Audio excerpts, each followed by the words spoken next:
Perfiles. Canal 4 Radio.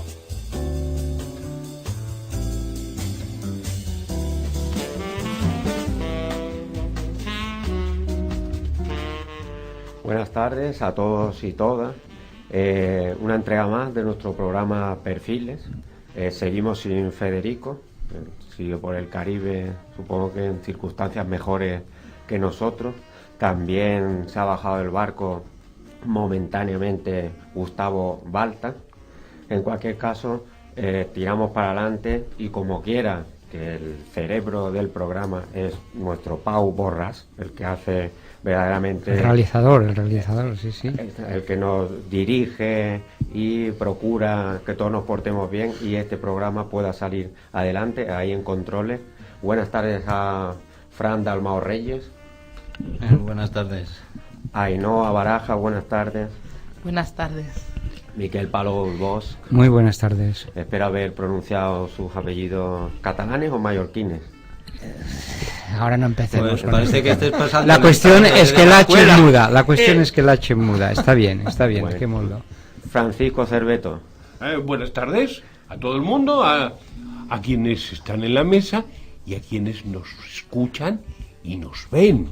En Santiago López, de SOM Sindicalistas, buenas tardes. Buenas tardes, Pablo, buenas tardes a todos.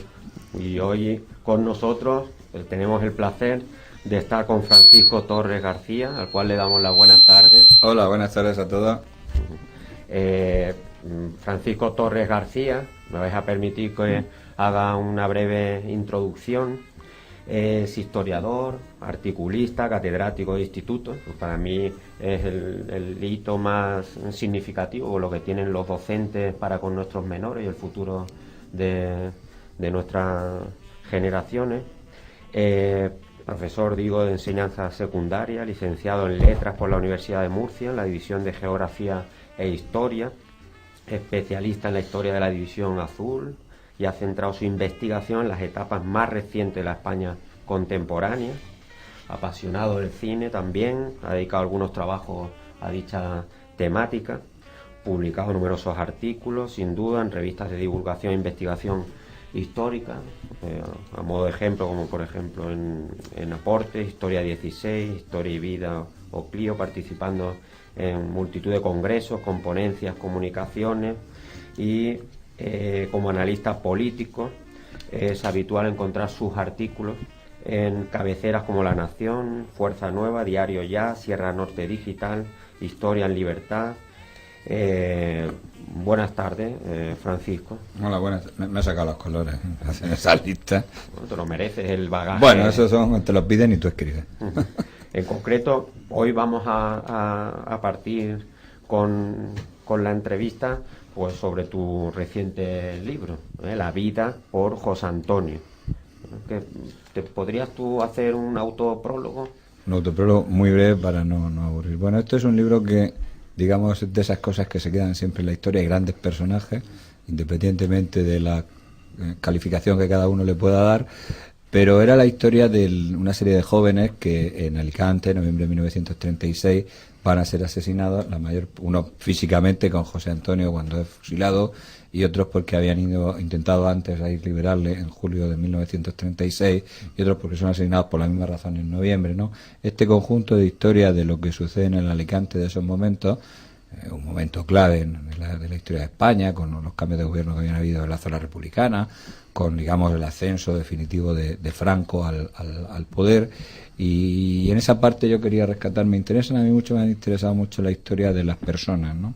De lo que llamamos la antropología del grupo, que sería un exceso de cursilada textual, pero bueno, un poco así, y recuperar un poco esas historias. Y entonces tuve la fortuna, ¿verdad?, de poder acceder pues a documentación de tipo personal, cartas personales que enviaban a las familias, etcétera, para poder un poco reconstruir esa vida. Es una parte de la historia, ¿no?, de lo que sucedió en este caso en la zona republicana durante la Guerra Civil. Iremos adentrándonos en este libro citado.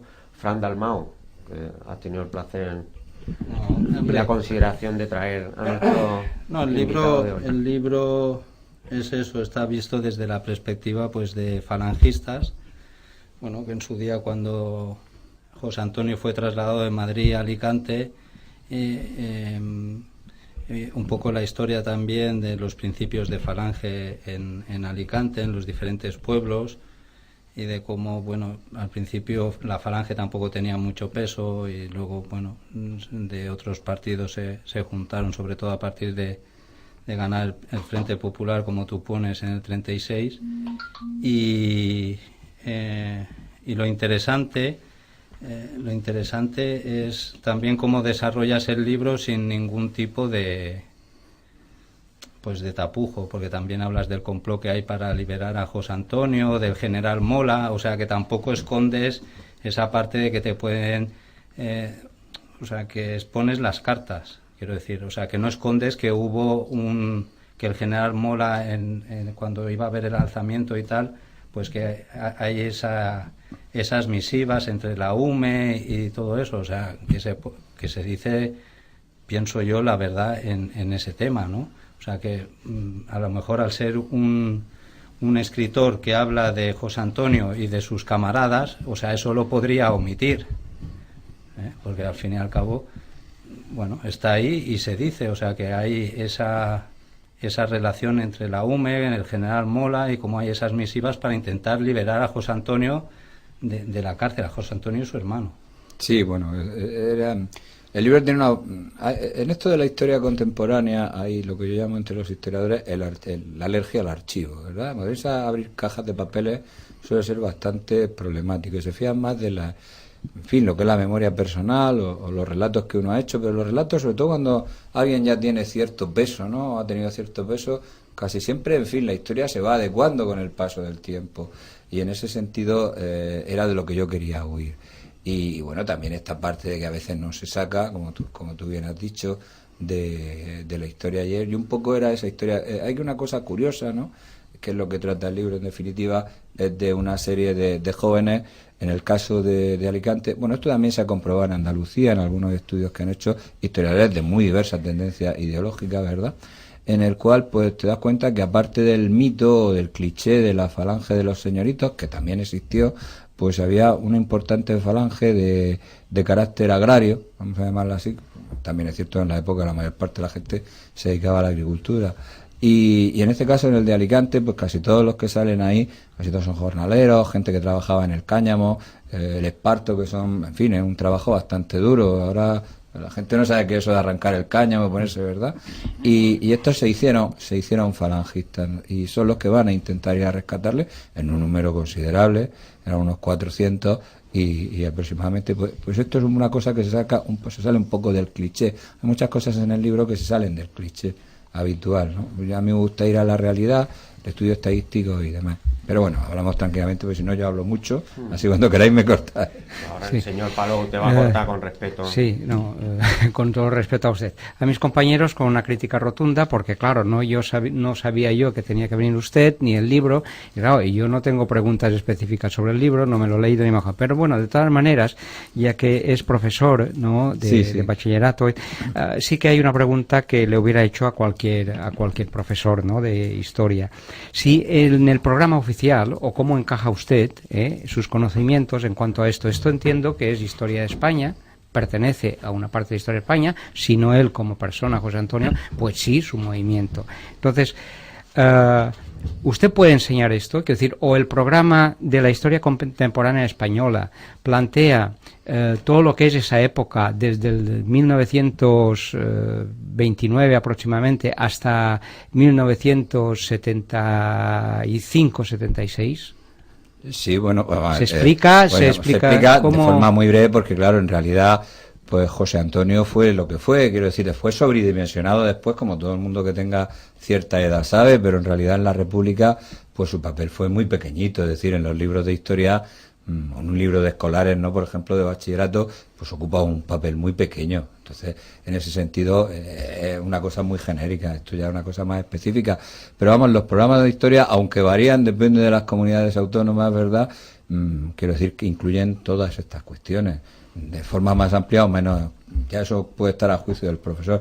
Claro, una cosa es que a mí me interese particularmente el tema y otra cosa es lo que ocupan en un espacio, pues todo el mundo sabe que, bueno, Falange Española, José Antonio fue diputado, pero fue diputado por una candidatura de derecha, ¿verdad? Y Falange Española pues tuvo antes de la guerra la expansión que tenía, que era muy pequeña, y después de la guerra se subdimensiona la figura porque es cogida por el régimen de Franco, porque dos generaciones de españoles lo van a tener muy presente, luego se va a difuminar más y en ese sentido ha quedado como un mito.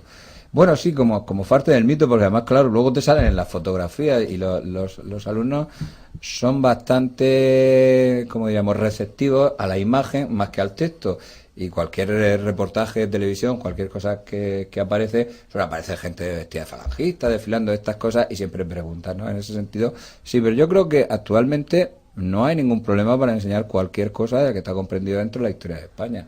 Es decir, no lo digo porque no haya problemas para explicarlo, es que claro, yo tengo referencias, no tengo una estadística, pero las pequeñas referencias de algún alumno e incluso de algún profesor, de que a lo mejor no de la parte de letras o de historia, que sí se restringen algún tipo de enseñanzas, especialmente lo que es historia de España. Yo en eso, es decir, cada uno aplica la libertad, ¿verdad?, hasta donde es libre. Sería la mejor definición.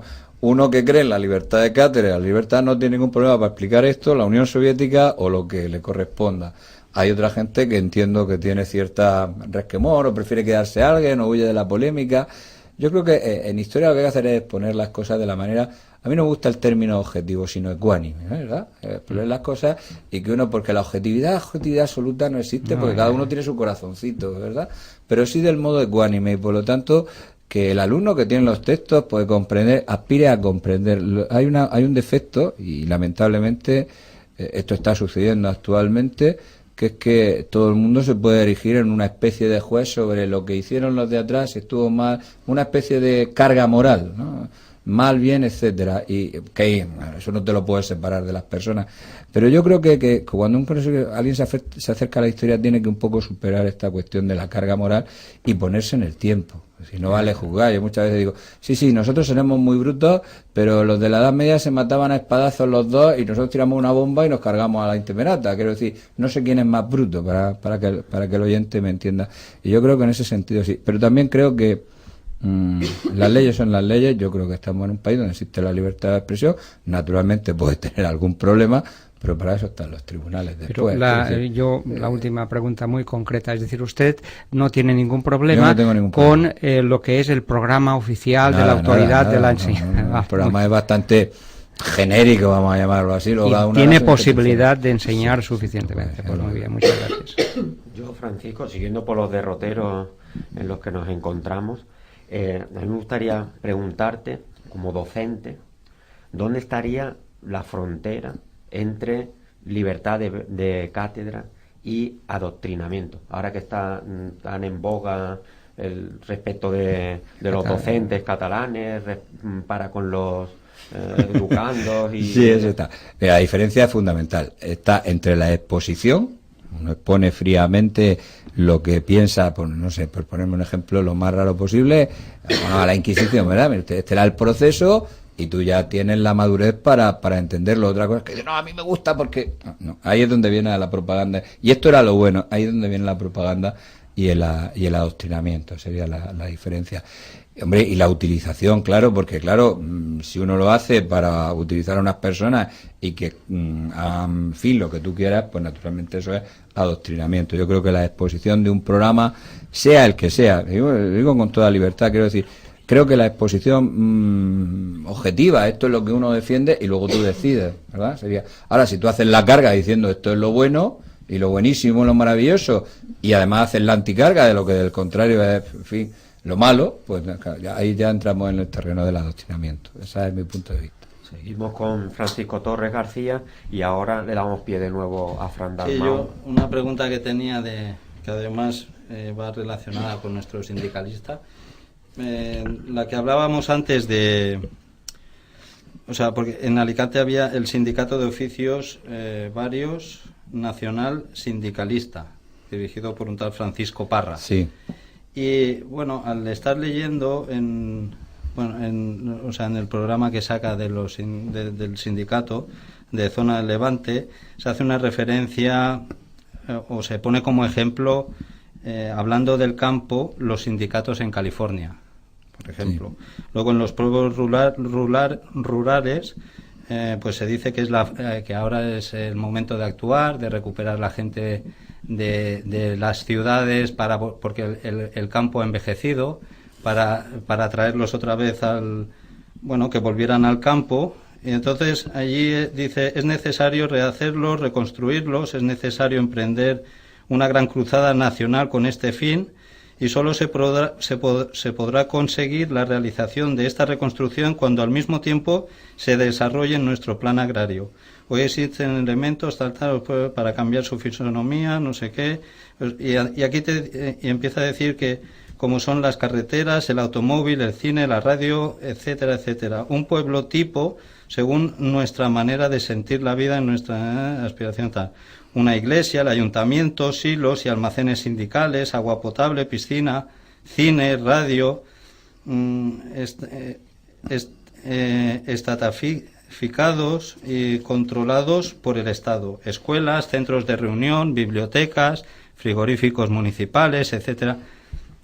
Claro, yo al leer esto, pues, lo que me ha surgido, que antes te he comentado, es qué diferencia había, pues, con la reconversión estalinista comunista, porque, claro, lo que reclamaba, este señor en Falange, pues era un poco la intervención del Estado, pero, o a lo mejor como lo que hizo Franco después con el programa agrario, ¿no? O sea, la presencia del Estado en todo. Sí, la traducción sería luego, o la aplicación práctica de parte de eso sería lo que se llamaron luego los pueblos de colonización, ¿no? Uh-huh. Pero volviendo, yo supongo que a mucha gente que lo haya oído le habrá hecho mucha gracia, porque además viven en otro mundo, ¿verdad? Y cuando digan eso de los frigoríficos municipales, debe haber dicho eso, es que no había frigoríficos, claro. Estas cosas, es que la España de 1930 no se parece absolutamente en nada, entonces ten en cuenta que en aquella época José Antonio era un hombre muy partidario de cambiar la estructura de la propiedad agraria que existía en España en esa época,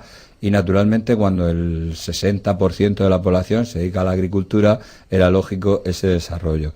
Y naturalmente que ellos creían, de alguna manera, que el campo era un elemento vital. De hecho, gran parte de la producción, la exportación española rápida salía del campo, y por lo tanto que era lo que había que crear, una clase de propietarios que tuvieran tierras suficientes, etcétera, y facilitarles al mismo tiempo los medios para poder explotarla, porque claro, si tú haces una reforma agraria, le das la tierra a un señor pero no tiene dinero para comprar los bueyes en esa época, entonces no habían tractores naturalmente, o las semillas, o no, etcétera. Y además esa otra parte cultural que ha indicado aquí, que son pues cines, etcétera, colectivos, si los quieres llamar así, porque un pueblo que no, ese diseño de pueblo que hay ahí, un pueblo que no tiene servicios de índole cultural, pues le pasa lo que nos ha pasado, que naturalmente pues la mitad de los pueblos de España se van creando, se van yendo, porque no, más que porque uno no vive allí, porque ahora con coger el coche y irse a trabajar unos kilómetros no pasa nada, pero si no tienes servicios de esa índole, pues naturalmente se despueblan, ¿no? Y nos convertimos en las ciudades estas monstruosas, aquí no son tan grandes, ¿no? ¿Verdad? Pero las ciudades monstruosas que tenemos, que ellos rechazaban desde ese punto de vista. Y con respecto al otro, la diferencia fundamental es que, en el régimen de la Unión Soviética, las tierras son del Estado, y por lo tanto el Estado, y aquí José Antonio no aclara, es decir, prefiere que las tierras sean de los campesinos, a los cuales se les va a dar esa tierra que va a ser expropiada. José Antonio además va más allá al menos en el modelo teórico, pues no sabemos en la práctica lo que podría haber hecho, ¿no? Cuando él hace el discurso en defensa de la reforma agraria ya durante el bienio derechista, pues él dice que la expropiación se tendrá que hacer con dinero si hay, o sin dinero si no hay, porque si no hay dinero, pues esto son brindis al sol, que un poco lo que le pasó a la Segunda República, que al final acabó enfadando a los suyos propios porque prometió una cosa, y esos millones de campesinos sin tierra se creyeron que le iban a dar la tierra, y al final pues se radicalizaron, como por otra parte es lógico, ¿verdad? Estas cosas, en España pasó todo muy rápido, todo al mismo tiempo, pero en Europa pasó de otra manera.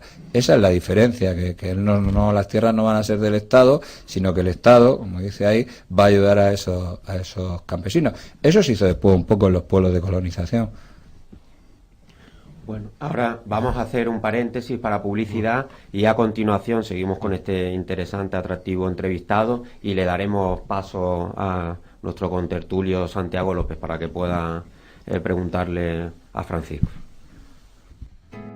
Lizarra, Pinchos, Cañas y otra. Lizarra, calle Blanquierna 6, Palma. Pinchos, Cañas y otra. Pinchos, Cañas y otra. Calle Blanquierna 6, Palma. Lizarra. Humanoide tropical. Sucedido antes. Estoy Gustavo Valder. Me he visto en tus ojos alguna vez como un libro abierto que siempre vuelvo a leer. Disponible en tiendas digitales. Sé tu historia pasada y lo que va a suceder. Humanoide tropical. Cuando ríes con ganas de reír, cuando lloras sin ganas de llorar, cuando tengo que esperarte y cuando tengo que ver. Alonso de Caso, abogado. En lo civil, penal, administrativo y laboral. Teléfono 971 72 57 91. Alonso de Caso. 971 72 57 91. Abogados.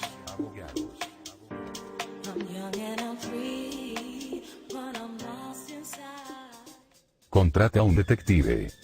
En Detective podemos ayudarte a salir de dudas. Buscaremos las pruebas que necesites y te facilitaremos un informe que podrás presentar en un proceso judicial si es necesario.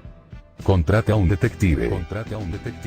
Contacta con nosotros en el 609-700-201. 609-700-201. O envíanos un correo a info@detective.com. Contrata a un detective. Detective. Centro Balear de Envíos. Envíos internacionales de documentación o paquetería y otros servicios logísticos. Teléfono 971 21 30 43. Centro Balear de Envíos. 971 21 30 43. Centro Balear de Envíos. Mallorca TV Comunicación. Productora audiovisual. Síguenos en redes sociales. www.mallorcatvcomunicacion.com. www.mallorcatvcomunicacion.com. Productora audiovisual. Mallorca TV Comunicación. Teix Asesores. Economista Chisco Fleixas. Licenciado en Derecho Tomeupul. Asesores de empresas, organización contable y asesoramiento fiscal tributario. Teix Asesores. Pasaje Guillén de Torrella. Primero, segundo. info@teix.es. Teix Asesores.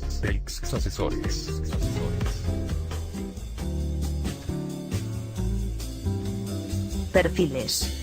Canal 4 Radio. Seguimos en Perfiles con Francisco Torres García, con su libro La vida por José Antonio. Me gustaría subrayar, antes de darle pie a nuestro compañero José Antonio, ahora me iba a llamar José Antonio Primo de Rivera. Antes, Muy bien. Santiago López, que lo van a echar, si le haces a comer, lo echan, no llega. los de Somos Sindicalistas lo hubieran abierto mañana un expediente. Pues me gustaría subrayar, en honor de nuestro entrevistado, que los ingresos que provengan de la venta del libro van a ir destinados a una asociación, ¿no, Francisco? Sí, bueno, es que la editorial en realidad pertenece a una asociación cultural no de esta sin ánimo de lucro, y yo no cobro por el libro, naturalmente, y ellos lo utilizan pues para hacer actos, más presentaciones, hacer otro tipo de libros, etcétera. ¿Y la asociación es? Es Barbarroja, es también edición cultural Barbarroja. Muy bien, pues un saludo para la asociación a la que estás arropando con esta última obra. Santiago López, que no José Antonio Primo de Rivera, que mi padre diría presente, ahora y siempre. Lo malo es que le van a quitar la calle.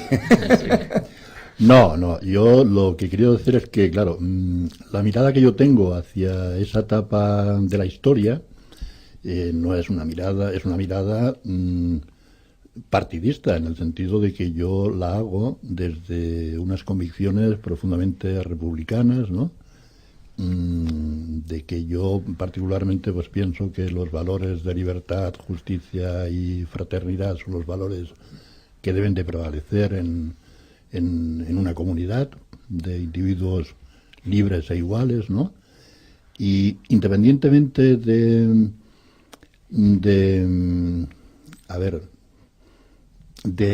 intentar entrar en el pensamiento josé antoniano, que yo no he profundizado, reconozco que no he profundizado, he pasado un poco de pasada por todo el tema de la falange y del nacional sindicalismo, pero como dicen en mi pueblo, por sus hechos los conoceréis, ¿no? Y entonces lo que queda claro es que más allá de la ideología, de ese grupo de jóvenes, del pensamiento que pudiesen tener, el legado que deja la falange es que actúa como brazo ejecutor del régimen de Franco, aportando una cierta dosis de ideología para legitimar, si de alguna forma se puede legitimar ese régimen, ¿no? Y siendo además actor en primera persona de episodios muy tristes en la represión que sufre el bando republicano. Ese es el legado que yo tengo de esa etapa y de Falange. Sí, además yo casi te estoy viendo que de niño veía el retrato. No, yo de niño cuando entraba al colegio, claro, todavía cantaba. Sí, claro, por eso digo, por la edad. Digo, bueno, dos cosas por diferenciar, ¿no? Claro, el libro trata de José Antonio. A José Antonio se pueden echar en cara 1000 cosas, ¿verdad? Pero él no es directamente responsable de lo que después hicieran con su figura, o cómo se interpretara su pensamiento, o las cosas que sucedieron después, episodios tristes, como has dicho en muchos casos, porque a él lo matan en noviembre de 1936 y está en la cárcel desde febrero de 1936. Por lo tanto, de alguna manera, tiene una responsabilidad indirecta, vamos a llamarla así, ¿no? Esto sería lo primero que a mí me gustaría diferenciar. Luego, como tú sabes, pues en todos los lados cuecen habas. Y naturalmente, al igual que hubo muchos que se pusieron una camisa azul y naturalmente no tenían mucho de camisa azul, y otros que naturalmente, unos con honestidad y coherencia hicieron muchas cosas por otras personas, y otros que, como has dicho, pues se comportaron mal. Entonces, bueno, pues ese sentimiento ambivalente, claro, yo te digo, claro, como yo soy de una familia que estuvo en el bando nacional, vamos a llamarlo así, ¿verdad? Pues tengo otra mirada, lo cual no me impide comprender la otra, y entiendo que se tenga esa herencia o esa visión. Bueno, pues está ahí también, es cierto que parte del, digamos, franquismo social, si lo quiere llamar así, pues viene responsabilidad de los falangistas, porque a lo largo del régimen de Franco, que Franco se ha representado como un dictador que parezca que estaba él solo, cosa que le viene muy bien a la derecha, hablando de todo un poco, ¿verdad? Porque parece que era un señor que estaba allí y lo hacía todo. Pues naturalmente hubo siempre una pugna económica entre la oligarquía, vamos a llamarlo así, va a empezar el término, que además el propio Franco lo utilizaba a veces, entre la oligarquía y sus intereses múltiples, ¿verdad? No hace falta que yo lo diga aquí.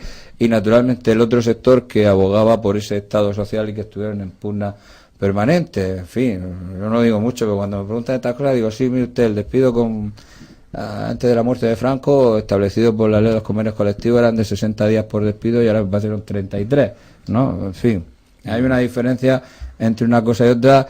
Esto no quiere decir nada, porque, bueno, es una comparativa que además yo conocía a muchos sindicalistas cuando se aprobó el Estatuto de los Trabajadores y la ley posterior que lo desarrolló, que decía, bueno, pero esto no puede ser, ¿cómo resulta que este gobierno del Partido Socialista, que es de los nuestros, no es verdad, resulta que nos hace esto ahora? Estas cosas son unos contrasentidos, es decir, hay cosas que son positivas y que uno debe conservar y otras que son unas consideradas negativas en ese juicio. Pero vamos, me gustaría diferenciarnos la figura de José Antonio y su pensamiento, lo que él quería hacer una reforma agraria que naturalmente eso después era inviable, repartir las tierras a los campesinos, ¿verdad? Entonces, en ese sentido, quiero decir que el libro es distinto, pero vamos, conozco perfectamente esa ambivalencia de sentimientos que puede despertar la figura de José Antonio, sobre todo las personas que lo tenían colgado delante en el colegio, ¿verdad? Y en ese sentido está ahí. Y luego, claro, pues tiene la parte romántica, ¿no? Del héroe fusilado por sus ideas y estas cosas que siempre quedan. Antes de darle la palabra a Paco Cerveto, te va a hacer una reflexión. Me gustaría subrayar el derechazo dialéctico que le has pegado a nuestros sindicalistas. ¿Por qué? No, si en eso estará de acuerdo conmigo. Yo como proletario y pro laboradores, el derechazo... Vamos, yo también me considero proletario, vamos, yo soy un trabajador como otro cualquiera y me parece que bueno, como sigamos así te vas a tener, vamos a volver a siglo XIX y vas a tener que pagar porque te despidan. Lo que solo ha citado a Zapatero, que ahondó más en la reforma Rajoy también. Son cosas, ya claro, si ya seguimos, claro, llegamos hasta el día, empezamos a tirar del hilo, pero que te dice, bueno, mire usted, que insisto, como sigamos así, no sé si vamos a tener que pagar si nos despiden. Esperemos que no. Paco Cerveto. Bueno, vamos a ver, una pregunta. ¿Diferencias en el pensamiento de José Antonio Primo de Rivera y Ramiro Ledesma? Bueno, los dos eran del mismo gremio. Sí, bueno, pero, gremio. Es bueno, entre gremio, comillas, gremio, claro. No, esto al público a lo mejor le resulta un poco así tedioso. Básicamente hay una fundamental y es la escuela de pensamiento a la que pertenece. José Antonio se puede poner dentro del área del neotomismo, que estaba muy de moda en la época, y Ramiro Ledesma un hegeliano puro.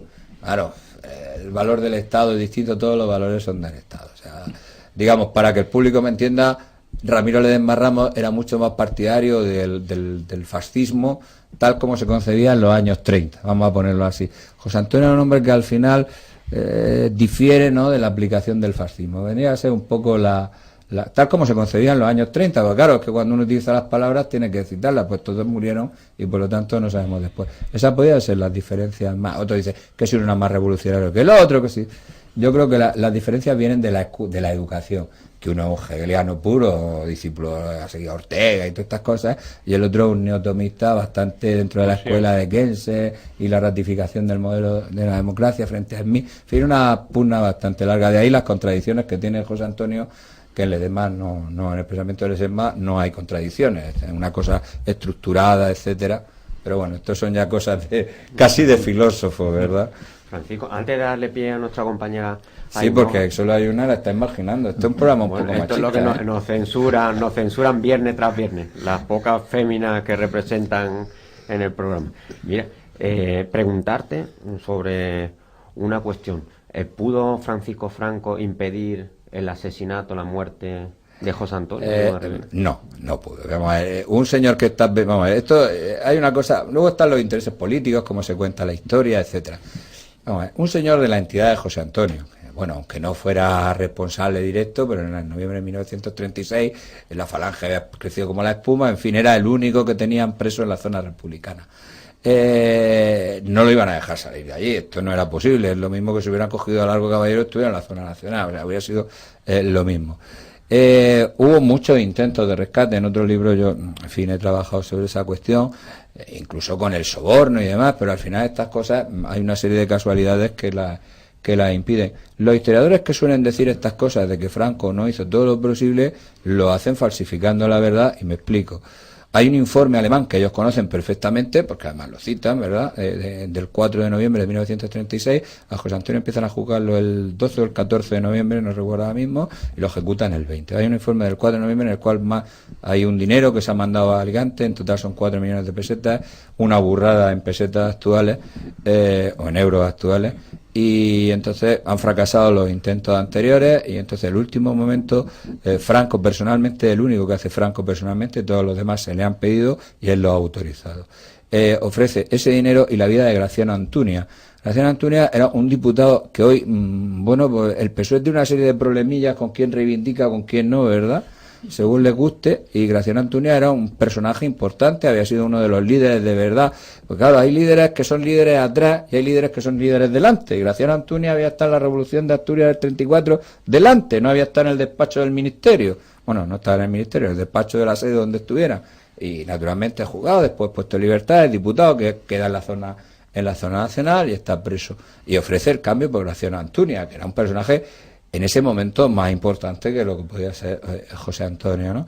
Ofrece la vida de Graciano Antuña y 4 millones de pesetas porque liberan a José Antonio. El día 11 de noviembre, el mando alemán de la flota, en ese momento los alemanes tampoco estaban muy peleados con la República porque España, las dos zonas, tenían contratos de armamento, en fin, bueno, tenían cierta influencia, ¿no?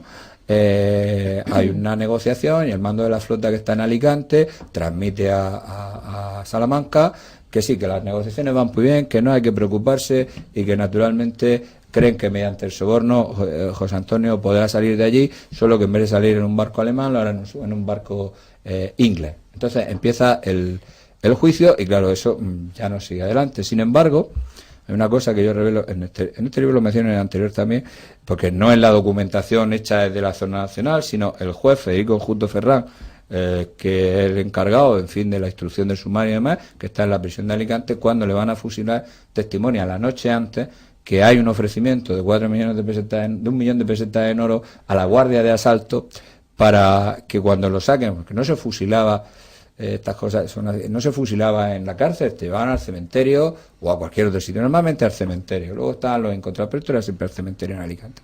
Entonces, claro, hay que entregar el preso a la guardia de asalto, al pelotón que ha mandado el comité de milicias, para que lo traslade al lugar de fusilamiento. Entonces el juez descubre que hay un ofrecimiento de 1 millón de pesetas y la posibilidad de salir en el barco de Alicante, porque la guardia de asalto que le va a trasladar, pues cuando va de camino a Tuerza y va hacia el puerto y se mete en un barco inglés.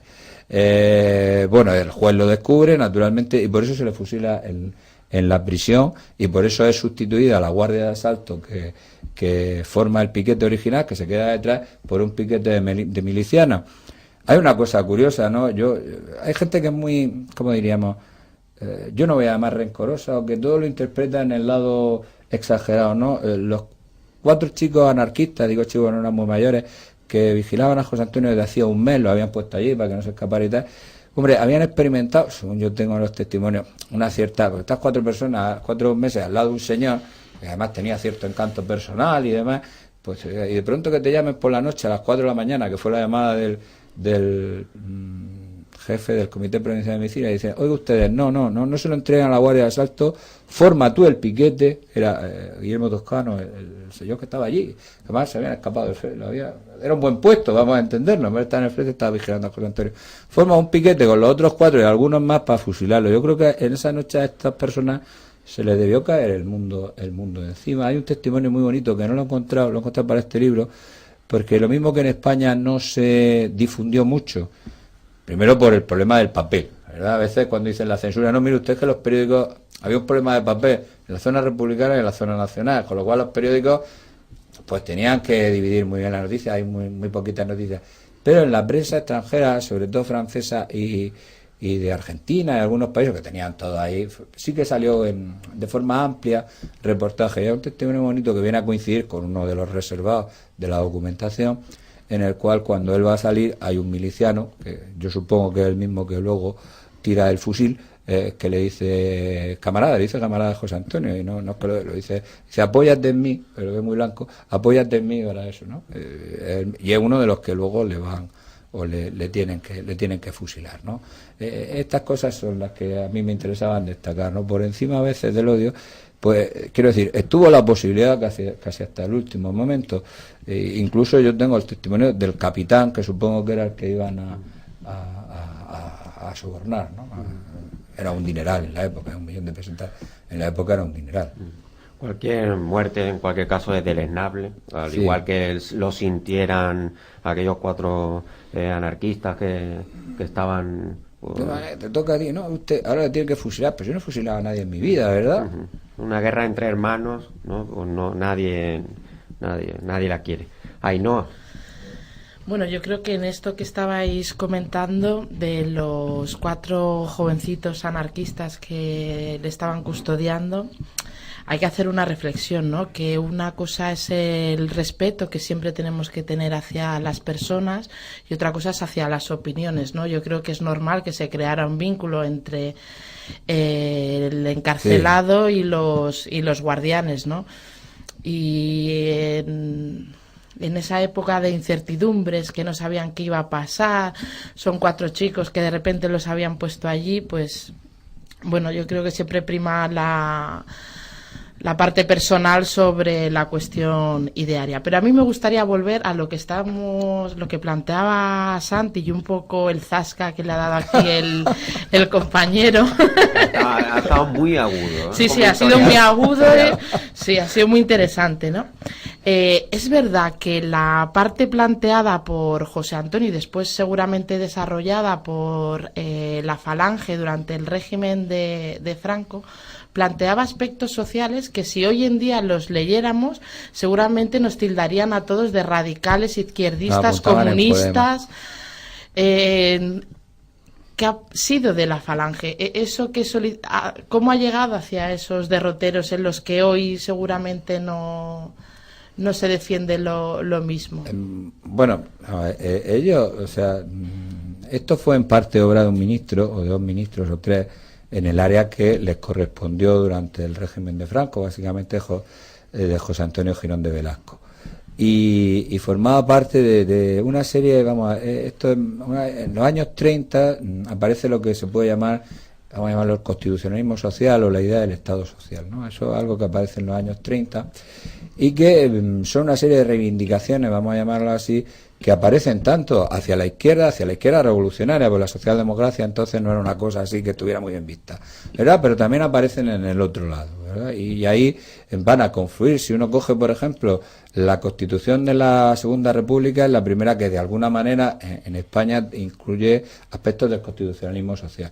España es un país que lo de la cuestión social se desarrolla lamentablemente muy tarde, son unas leyes muy peregrinas, ¿verdad?, las que aparecen bueno, siempre son un avance, bueno, bien, hasta ahí llegamos, pero digamos que aparecen ahí en el constitucionalismo social, el derecho a una semana de vacaciones, creo que eran entonces 7 días pagadas al año, en fin, cosas que hoy a lo mejor nos causaban sonrisas.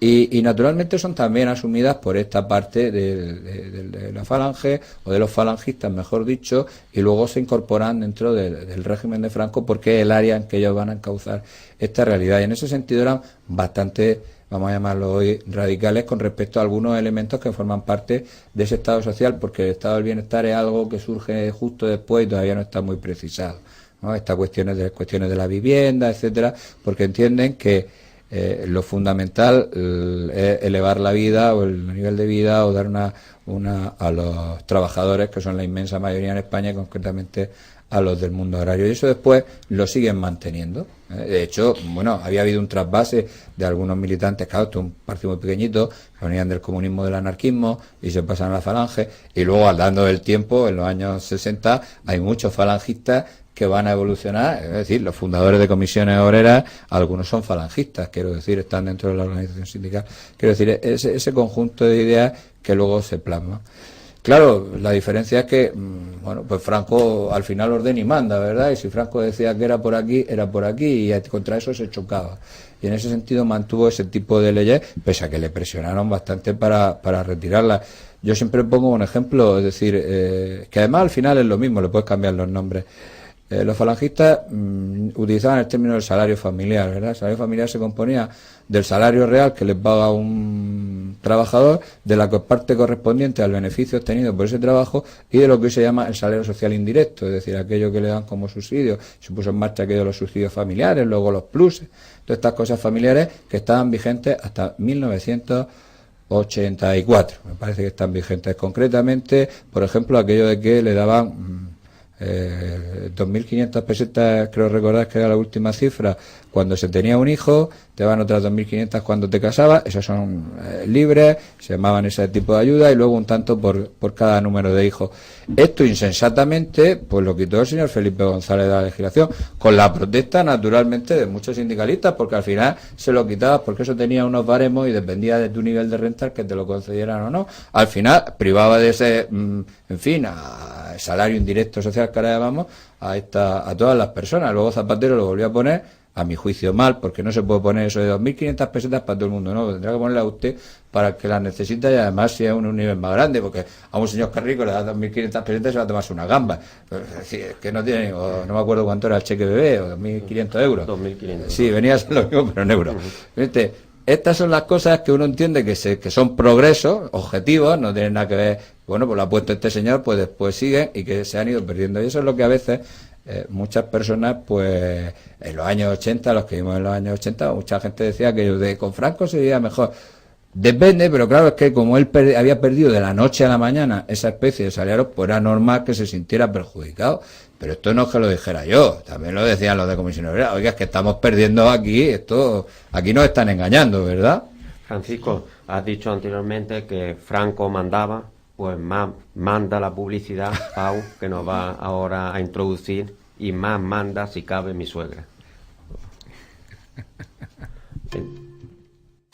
Teix Asesores. Economista Chisco Flexas. Licenciado en Derecho Tomeupul. Asesores de empresas. Organización contable. Y asesoramiento fiscal tributario. Teix Asesores. Pasaje Guillén de Torrella. Primero, segundo. info@teix.es. info@teix.es. Teix Asesores. Teix Asesores. Humanoide tropical. Sucedido antes. Gustavo Barter.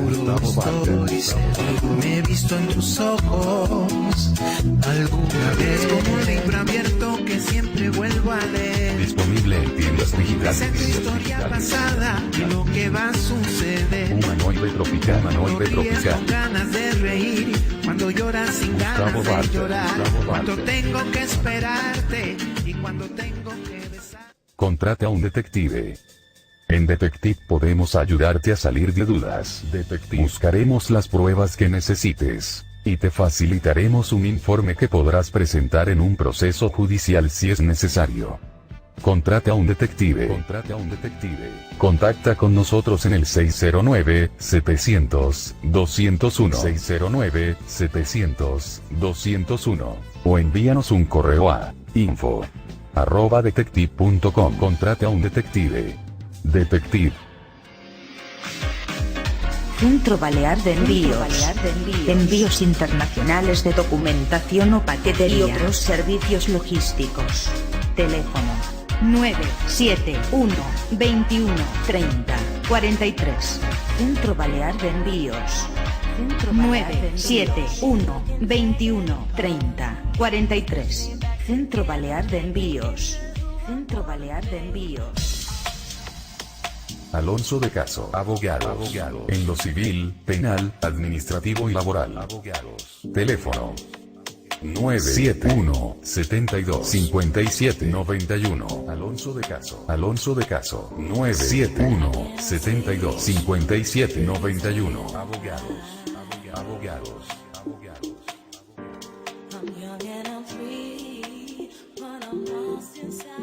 Mallorca TV Comunicación. Productora audiovisual. Síguenos en redes sociales. www.mallorcatvcomunicacion.com. www.mallorcatvcomunicacion.com. Productora audiovisual. Mallorca TV Comunicación. Lizarrán. Pinchos, cañas y otra. Lizarrán. Calle Blanquierna 6, Palma. Pinchos, cañas y otra. Pinchos, cañas y otra. Calle Blanquierna 6, Palma. Lizarrán.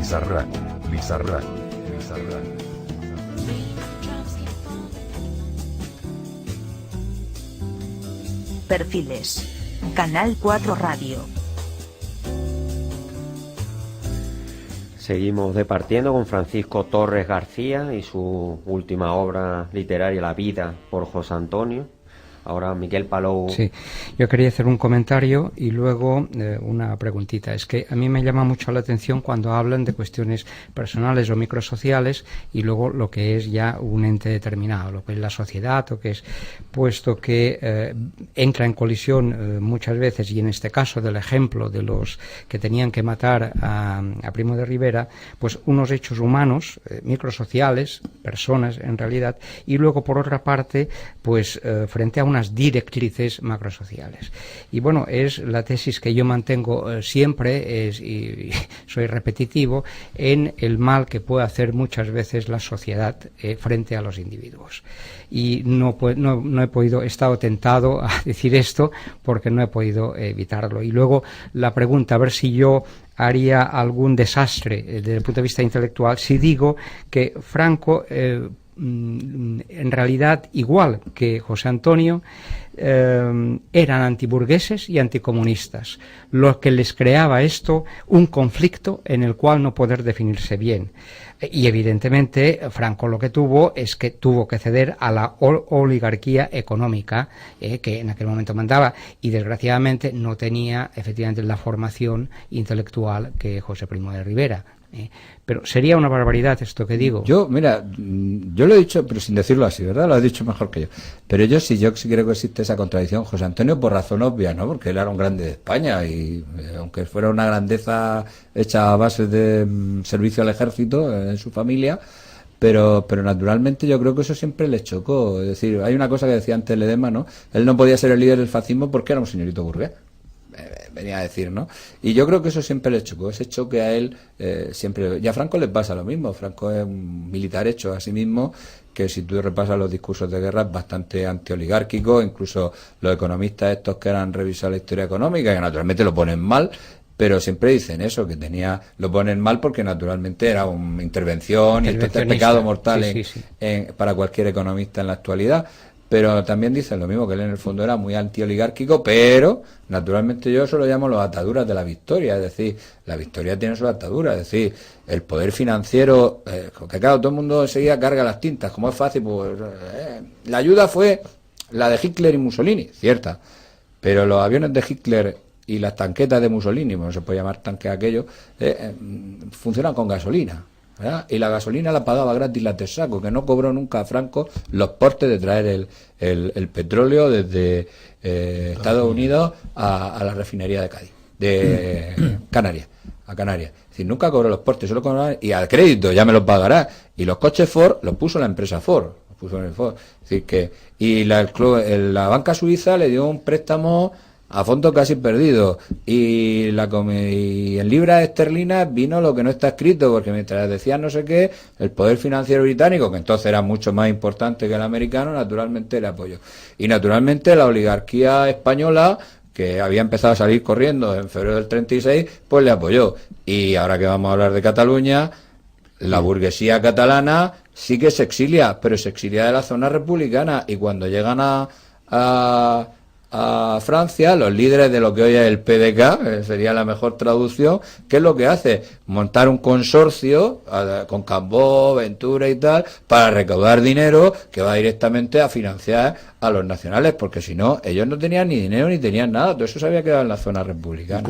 Y como estamos en Mallorca, pues también el hombre, don Juan Mar, que naturalmente Juan Mar es el que avala personalmente con su influencia financiera al conglomerado británico, que naturalmente bascula y presiona al primer ministro y dice, sí, tú haz la no intervención que quieras, pero se suspenden los bloqueos, menos los que nosotros decimos. Quiero decir que estas cosas, claro, eso son ataduras, y la oligarquía, los grandes latifundistas, pues naturalmente van a apoyar la sublevación, pero al primer día.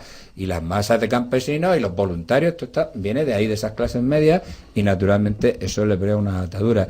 Y él, pues naturalmente navega muy bien, aunque la gente lo pone muy mal, era un hombre que sabía navegar muy bien con todos estos líos de grupos y mantenerse en el poder, y saca adelante la parte que le entiende. Es una pena que a José Antonio pues le pasa lo mismo, no tuvieran, como ha dicho, no había ningún esquema doctrinal allí previo.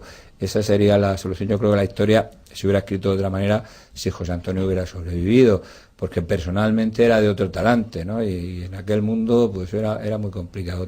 Pero me ha gustado porque eso sí me gusta a mí, la microhistoria social. Estas personas que viven la guerra desde el pie de combate, ¿verdad? No desde la primera fila o desde el mando, no, el pie de combate, y que tienen otra serie de problemas donde están estas circunstancias personales que a mí, hombre, pues me gusta destacar, sin ser, independientemente de mis simpatías, creo que uno tiene que saber apreciar ese tipo de gestos. Igual que hay cafres, eso no lo vamos a negar, pero naturalmente en vez de hablar de los cafres, que tienen a muchos, pues prefiero hablar de las otras personas que de alguna manera en ambas zonas pues se comportaron decentemente. Francisco, Paco va a tener el lujo de lanzarte la última pregunta, a ver si sobrevives.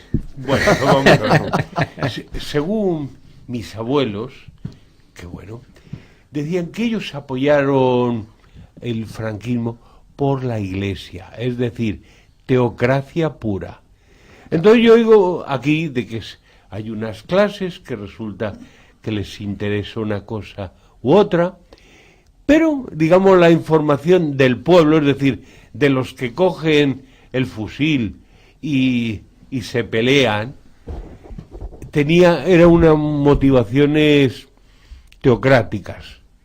¿Me lo puede confirmar? Estoy hablando de las bases, de los que van a pegar tiros. La gran movilización, esto es como la guerra de la independencia, quienes movilizan a la gente para luchar contra los franceses en la iglesia, ¿verdad? Pues un poco también en la guerra civil sucede eso. La mayor parte de los que van a luchar a defender por la religión, porque la República había llevado una política que hoy a lo mejor podría parecer de otra manera, pero en aquella época dañaba los sentimientos. Luego está el exceso, naturalmente, los que pegaban fuego a la iglesia, ¿verdad? Y todo esto creó una amalgama ahí que hizo que esta gente se fuera a luchar. Los campesinos católicos se sublevaron el 18 de julio y nutrieron las tropas de Franco. Es decir, Franco no tuvo que movilizar las quintas que tuvo que movilizar la República, y eso teniendo que la zona de la República era la más poblada. No le hacían falta, le sobraban voluntarios. Sí, se permitió el lujo de rechazar unas brigadas internacionales que se iban a constituir de polacos, rumanos, irlandeses, portugueses, porque no los necesitaba. Es decir, ¿por qué? Bueno, porque esas masas católicas se movilizan, ¿verdad? Y esto es así. Y luego, naturalmente, cuando ganan la guerra, van a imponer su ideario. O sea, lo que se conoce vulgarmente, a lo mejor ahora como ha pasado mucho tiempo ya no tanto, como el nacionalcatolicismo. Es decir, y Franco va a tener que pagar su cuota, ¿verdad?, del apoyo.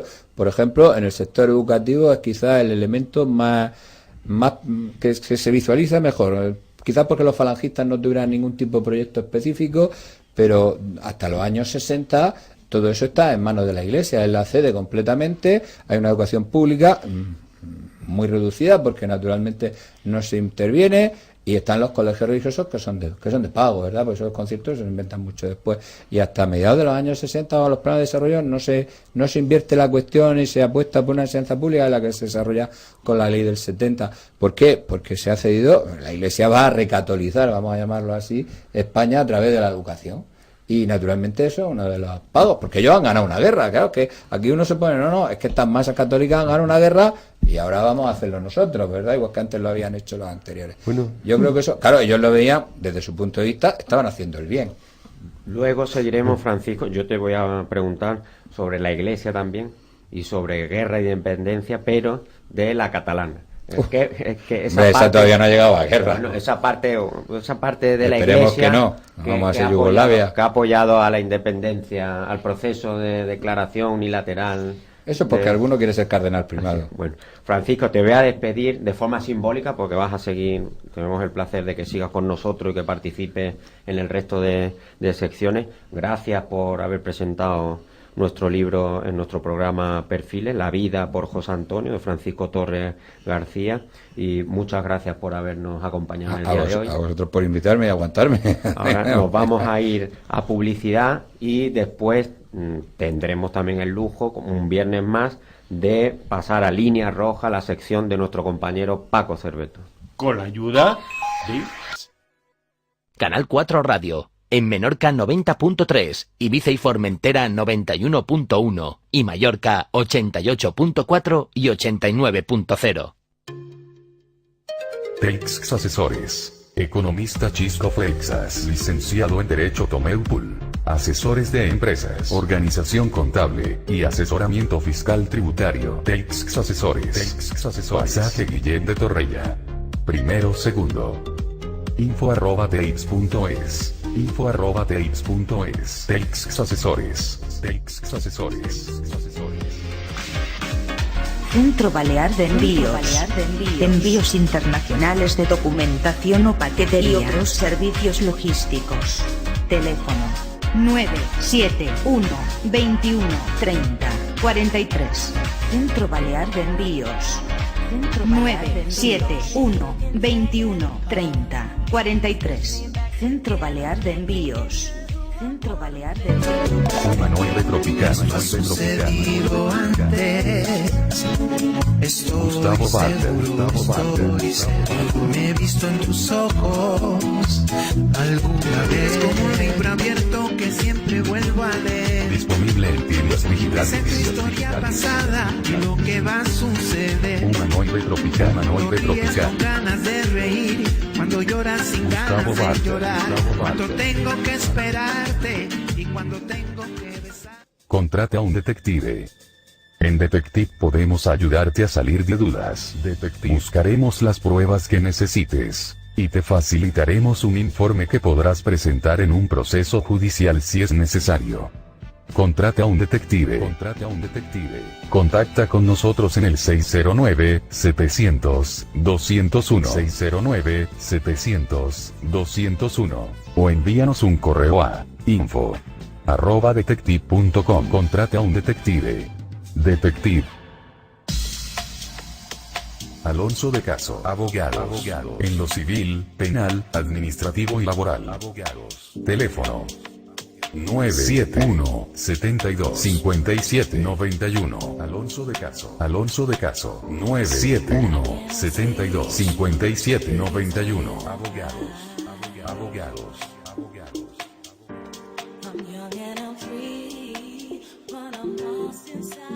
Mallorca TV Comunicación. Productora audiovisual. Síguenos en redes sociales. www.mallorcatvcomunicacion.com. www.mallorcatvcomunicacion.com. Productora audiovisual. Mallorca TV Comunicación. Lizarra. Pinchos, cañas y otra. Lizarra. Calle Blanquierna 6, Palma. Pinchos, cañas y otra. Pinchos, cañas y otra. Calle Blanquierna 6, Palma. Lizarra.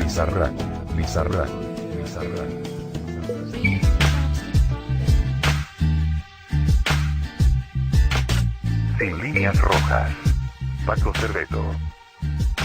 Sin líneas rojas. Paco Cerveto. Sin líneas rojas. Paco Cerveto. Paco Cerveto, nuestro ingeniero, ¿qué nos tienes hoy para esta sección tan esperada, Sin líneas rojas? Es el sistema de manipulación de las masas, de la gente. En realidad, venimos de que muchas veces el poder ha estado en manos de psicópatas. Unas veces lo consiguen mediante las armas. Es decir, hay una guerra civil, bueno, que teóricamente, bueno, se meten, está Franco, está los Falange, pero en realidad quien estaba detrás de todo era la Iglesia, que era la que movió todo el asunto. Bueno, claro, se evoluciona y entonces se cambian las armas. ¿Y cuáles son las armas para seguir manipulando a todo el mundo? La propaganda, el control mental de las masas, con lo cual es más cómodo porque no se destruye nada. Por ejemplo, el gran maestro, por supuesto, entre comillas, de la propaganda política, pues fue Goebbels. Por ejemplo, que hablaba de los 11 principios de la propaganda nazi, el principio de simplificación y del enemigo único, el del método de contagio, el de la transposición, la exageración y desfiguración, el de la vulgarización y el de la orquestación, me detengo en él porque es curioso, porque dice, la propaganda debe limitarse a un número pequeño de ideas y repetirlas incansablemente, presentadas una y otra vez, desde diferentes perspectivas, pero siempre convergiendo sobre el mismo concepto, sin fisuras ni dudas. El ejemplo moderno sería lo que ha pasado con Podemos. ¿Cuántas críticas se le han hecho a Podemos? El que dice Podemos dice partidos que han surgido de los indignados. Venezuela. Y cada vez que se hablaba, no de si esta propuesta es razonable o no, que sería una discusión política correcta. Una cosa es buena o mala, o es inadecuada, o tiene inconvenientes. No. Venezuela y Maduro. Es decir, han aplicado el sistema ese, es decir, asociar mentalmente a la gente, decir, Maduro, malo, Venezuela. Y como vemos, lo siguen aplicando. Junto a eso, claro, desde esos tiempos de de la Alemania nazi.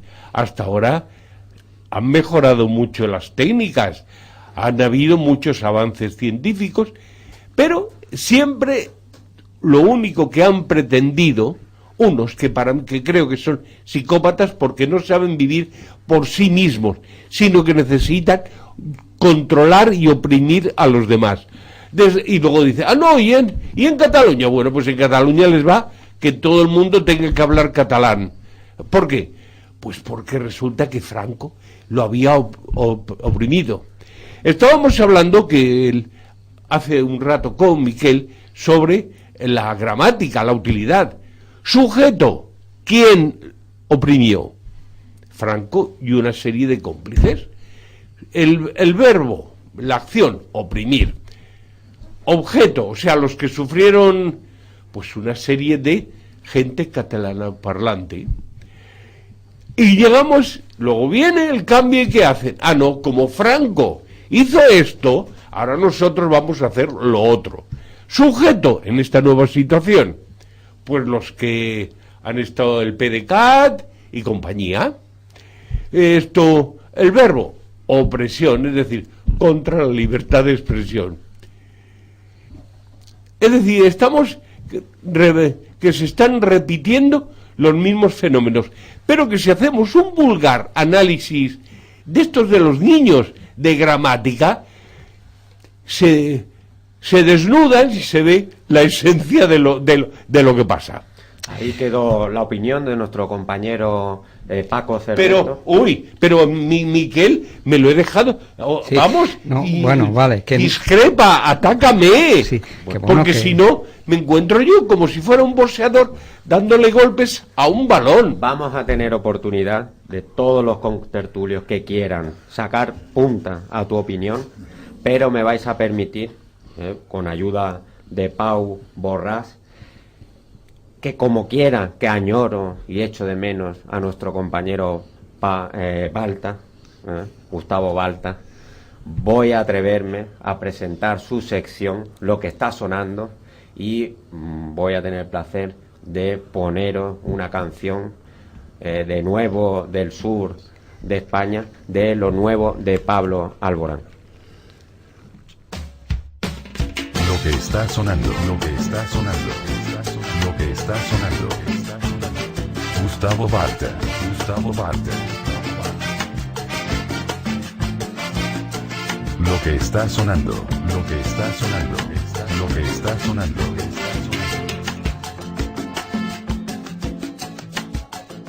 Pues con todo el cariño para nuestro compañero Gustavo Balta, ahí va lo nuevo de Pablo Alborán y su canción Al Paraíso. Perdía el norte y el sur, le gustaban los sueños prohibidos, encontrarte de frente en el bus. Era tan pillo, con su salero andaluz. Si su madre decía a las 10 de la noche, llegaba a la Parque La Luz. Sin previo aviso, podía llevarte con él al paraíso. Llegabais los dos sin mirar, sin pedir permiso. Contigo aprendió a tocar y a besar. Hay amores que ganan el tiempo, no importa la facha, el dinero, la edad, porque tú eras su otra mitad. Era testigo de aquel instinto animal. Si le mordías debajo de sábanas frías cuando todos se iban al bar. Era tu amigo, amante y loco por ti. Desde entonces no ha habido otra historia que mereciera la pena vivir. Sin previo aviso, podía llevarte con él al paraíso. Llegaba estabais los dos sin mirar. Bueno, pues ahí queda lo nuevo de Pablo Alborán, dedicada a nuestro compañero Gustavo Balda, y también, ¿por qué no?, para Cristina, que es una gran seguidora de Alborán. De nuevo, he de retrotraerme al programa, pues yo como buen ácrata, pues mi anarquista radiofónico, me he saltado a la tolera la sección sin líneas rojas y he hecho la despedida sin darle voz al compañero de sección de Paco Cerveto, que es Miquel Palou, y quería, por añadidura, completar la sección de la siguiente manera. Bueno, que entonces, Paco, tampoco hay que retrocederse demasiado en el tiempo, es decir, sigue habiendo manipulación y sigue habiendo manipulación en democracia, incluso yo creo que con más perfección, con más sutileza y con más perfección. Es decir, voy a poner un ejemplo para no enrollarme y para que un poco lo entienda toda la gente. Es decir, el telediario, diríamos que el telediario tiene dos codicias esencialmente. Las primeras son comerciales y de carácter político. Perdón, las primeras. Unas de carácter comercial y las otras de carácter político. Las primeras se refieren a la técnica publicitaria dirigida a transformar la mente del espectador para que se convierta en consumidor compulsivo. Las segundas van dirigidas a que este consumidor crea en el sistema que se le está presentando por cada opción política. La política de comunicación está preparada para conseguir electores. Es un puro mercantilismo. Hay, en el fondo, una relación directa entre la comunicación comercial y la política. Es decir, se trata de presionar al espectador para que transforme su paradigma general de lo que debe ser una sociedad y cómo debe comportarse en ella.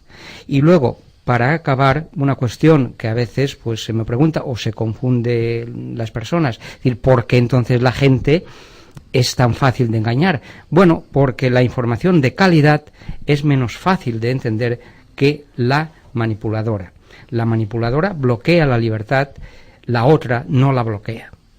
Esto es lo que se me ha ocurrido y lo que te digo respecto a tu planteamiento de la manipulación del pensamiento. Paco, ¿quiere rebatir algo? No, solamente decir que estoy totalmente de acuerdo. Es decir, yo el bosquejo, pero la obra de arte la ha terminado Miquel. Hombre, no, tampoco. Tampoco tanto. Pues ahí queda, a la limón, esta sección que es sin líneas rojas, y ahora vamos a pasar a otra sección que es de nuestra compañera Ainhoa Barajas, que hoy nos trae un tema que es, Ainhoa. Bueno, yo hoy quería proponeros hablar sobre la mujer, ya que mañana, día 25 de noviembre, es el Día Internacional de la Eliminación de la Violencia contra la Mujer. Creo que es un tema, además, que ha estado muy presente en los medios estos últimos días. Y bueno, yo creo que es importante ir más allá de los hechos, ¿no? Y hacer hincapié en que mientras la sociedad tenga un relato violento, seguirá existiendo la violencia de todo género. Me llama la atención que vivimos en una sociedad que se escandaliza cuando se ejerce la violencia contra la mujer, pero está dispuesta a ver a la mujer como una cosa de consumo, ¿no? Basta ver cualquier anuncio publicitario o reclamación donde la mujer aparece como un objeto, ¿no? Eso decía Marx, que ya sabéis que me encanta citarlo, que el capitalismo personifica las cosas y cosifica a las personas, ¿no? Y yo creo que las mujeres, por las relaciones de producción que están en el mundo capitalista en el que estamos, hemos acabado como algo cosificado. Somos cosa en lugar de acabar siendo personas, ¿no? Estamos viendo cómo los diferentes partidos políticos intentan pues sacar una nueva ley, enfocarlo desde otro punto de vista, aumentar las penas. Y eso, bueno, a lo mejor sirve por la preocupación que tiene la sociedad hacia el tema, ¿no? Pero eso no acaba con la violencia machista o violencia contra la mujer. A mí no me gusta llamarla de género, porque cuando se habla de violencia de género es como si la mujer desapareciera del mapa, ¿no? Y no se identifica cuál es el problema de fondo. Somos muchas mujeres las que estamos ¿cómo decir?, muy concienciadas sobre el tema. Faltan muchos hombres que estén a nuestro lado para ser compañeros de batalla. Y bueno, ahí quería dejar el tema de hoy. Si queréis que entremos a discutirlo, vamos a ello. ¿Algo que decir? No, estoy de acuerdo en el objeto erótico y en la cosificación. La cosificación se da en esta especie de mundo material que estamos viviendo bajo mi punto de vista. Y todo es una cosa y el sujeto, pues el sujeto, perdóname, pero estará en gramática, pero en la vida social yo no lo veo por ningún sitio. Bueno, y lo de género, efectivamente, ¿por qué no mujer? Si se ha dañado a una mujer. Y entonces el género, supongo que es una especie de eufemismo, esta manera de manipular el lenguaje, etc. Sí, eso va en relación a la sección que presentabais antes, ¿no? Bueno, vamos a ver, hablas de la cosificación, pero bueno, ¿y por qué las mujeres no nos cosificáis a nosotros? Es fácil. Ojo por ojo, diente por diente. Algo, digamos, simétrico. Si nosotros solo vemos, pues, digamos, curvas, pues vosotras ved lo en nosotros, pero al revés. Y tan felices. Yo no creo que ningún hombre se sienta ofendido porque le digan, una mujer le diga, tío bueno. Pues no. ¿Qué piensa nuestro sindicalista del tema? Bueno, yo estoy preocupado, muy preocupado con este tema, porque es algo que evidentemente nuestra generación, por ejemplo, en nuestra generación ha venido un poco impuesto de una forma cultural, ¿no? Yo recuerdo, por ejemplo, que yo soy de una familia numerosa, donde éramos 4 varones y 4 mujeres, y en casa todo lo hacían las mujeres. Nosotros no hacíamos absolutamente nada. Nada, me refiero de las tareas domésticas y todo este tema. Era una cosa que teníamos asumido, que ese papel, que ese rol, correspondía a la mujer. Bien, como decía, todo esto viene de una tradición cultural que nosotros, afortunadamente, sobre todo, hay que reivindicar aquí el papel del movimiento feminista, que ha sido el que ha puesto y el que ha abanderado toda esta lucha, y que yo creo que ha llegado a concienciar y ha llegado a impregnar buena parte de la sociedad. Pero cuando nos parecía que esto se podría reconducir de alguna forma, nos encontramos que las nuevas generaciones, los jóvenes de ahora, llevan también asimilado el machismo. Es decir, hay encuestas recientes que son tremendamente preocupantes, donde los muchachos jóvenes, prácticamente adolescentes, controlan, asumen ese papel, ese rol de controlar el papel de la mujer, asumen el papel también de machito, superior a la mujer, e incluso en algunas cuestiones incluso llegan a justificar el tema de la violencia. Con lo cual, cuando parecía que nuestra generación nos íbamos adaptando, íbamos asumiendo todos esos mensajes que nos lanzaban las feministas con bastante razón, llegamos a un punto en que tenemos una generación de adolescentes que está todavía volviendo al punto inicial.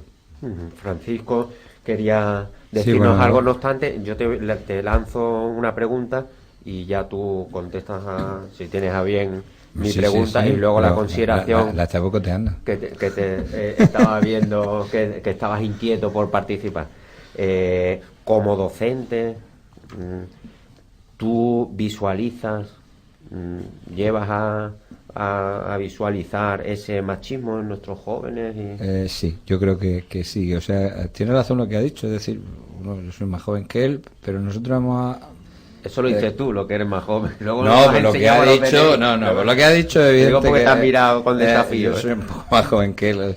Y naturalmente sí que acabamos, bueno, pues culturalmente vamos a pasar de una cosa a otra, pero ya estamos en la otra generación. Y yo no es solo que ellos se han vuelto más machistas, si lo quieres llamar así, sino que ellas también. Es decir, hay una especie de impregnación cultural, vamos a llamarla así, de propaganda, de campaña de propaganda, yo voy a llamar, como tú decías antes, de violar a la masa, ¿verdad? En el cual se están volviendo a imponer con otro criterio distinto, que además implica una dosis de violencia que antes no existía más allá de lo habitual, porque había un respeto, pero una dosis de violencia que no viene. Yo voy a poner un ejemplo, porque claro, yo hablo desde lo que conozco, ¿no?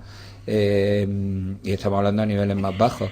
Hay una música por ahí, yo como me gusta la música, pues considero que es deleznable, pero en fin, que se llama reggaetón, que la oyen casi todos los chicos jóvenes, estoy hablando de chicos de instituto, ¿verdad?, cuyas letras no es que sean machistas, es que van un paso más allá, no es que ya estén cosificadas, es que de alguna manera, no es que sean objetos, un paso más allá, y ese tipo de mensajes pues ha calado, y entonces te encuentras que también lo están aceptando el sector femenino, y entonces de alguna manera entienden ellas, después de tanto feminismo, yo me río a veces, de tanto feminismo, ellas están aceptando ese papel que es infinitamente distinto al de sus abuelas, por ejemplo, y se está produciendo de una forma normal, y además parece que hasta lo vemos con mucha gracia y mucho éxito, o sea, que tuviera éxito, que sea un gran éxito y hagan un musical de un libro que se llama, como no es propaganda, pues ya vendió todo lo que podía vender, que se llama 50 sombras de Grey, que traducido es Pégame porque me gusta, ¿verdad? Me parece el ejemplo más típico de esta situación que estamos viviendo, ante la que existe una especie de o no mirar para otro lado, o no aceptarla, o que como es una música que tal, como no queremos ponernos en plan dictatorial, vamos a llamar entre comillas, nadie hace contra eso, y eso es más importante, porque está generando, yo sí creo que está generando esa especie de violencia, primero de baja intensidad y luego sube en intensidad, como es natural, en el cual es un sentimiento de propiedad, pero no solo el sentimiento de propiedad y por lo tanto lo ejerce, sino que además la dañada, o sea, las que se creen que también que tienen que estar en esa propiedad, es una cosa que es lo que difunde este tipo de música, ante la cual yo no oigo nunca decir absolutamente nada, ¿verdad? Eso de que perdona, porque estoy borracho, dice una de las letras, cuando te levante la falda, pues si tú consientes, me parece una cosa, y no oigo protestar, y claro, eso culturalmente es muy peligroso porque está influyendo en una generación, claro, yo la oigo, pues digo, es una chorrada, ¿verdad?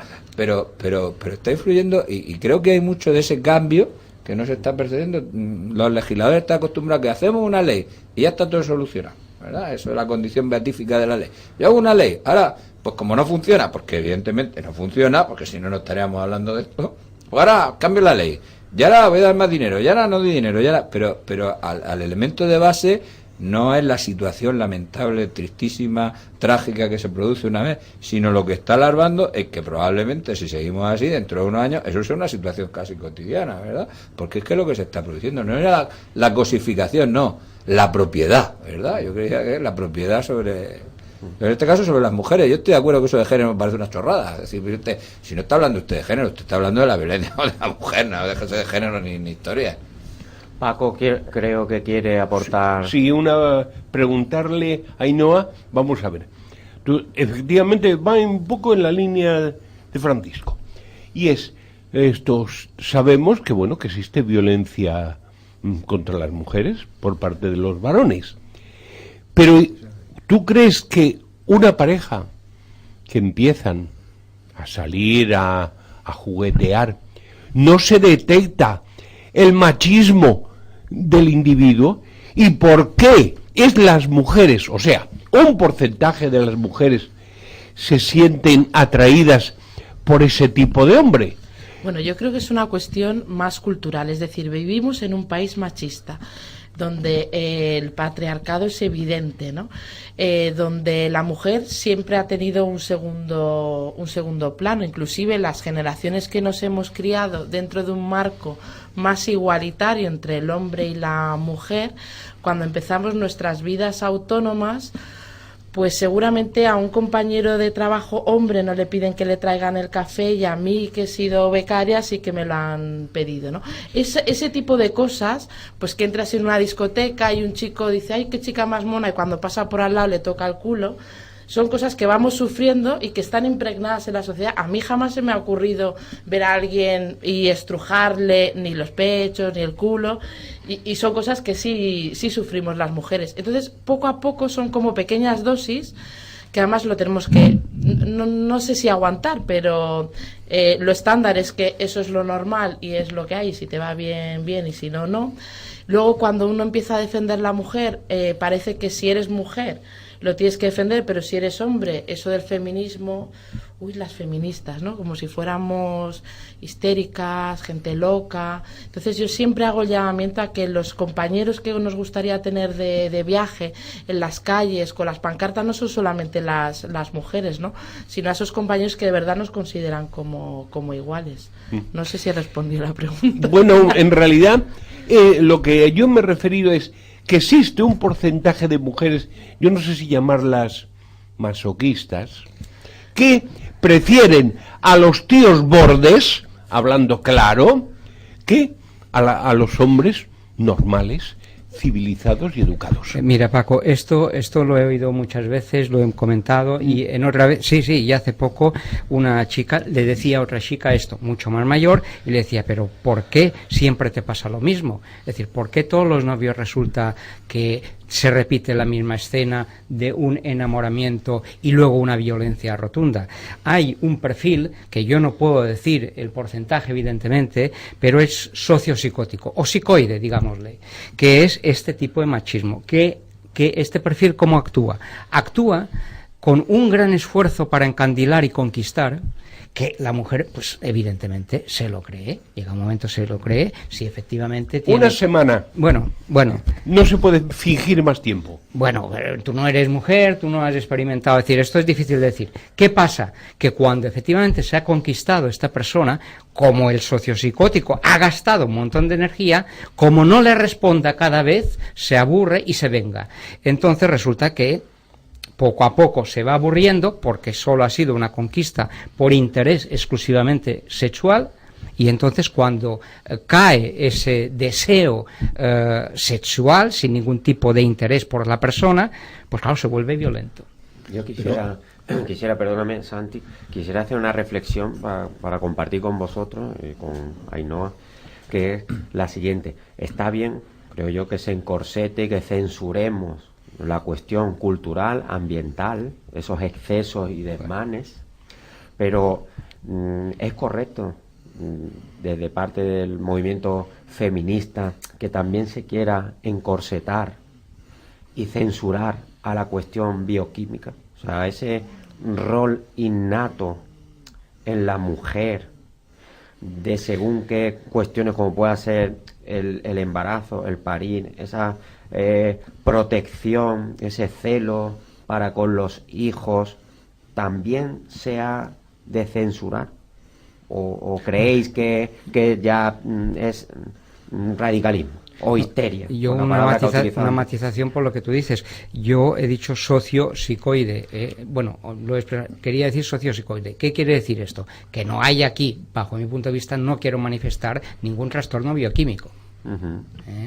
Bueno, en el maltratador, dices tú. En el maltratador Yo ahora hablaba de... Sí, no, pero quiero... que los maltratadores fueron por razón bioquímica, ya para que vámonos.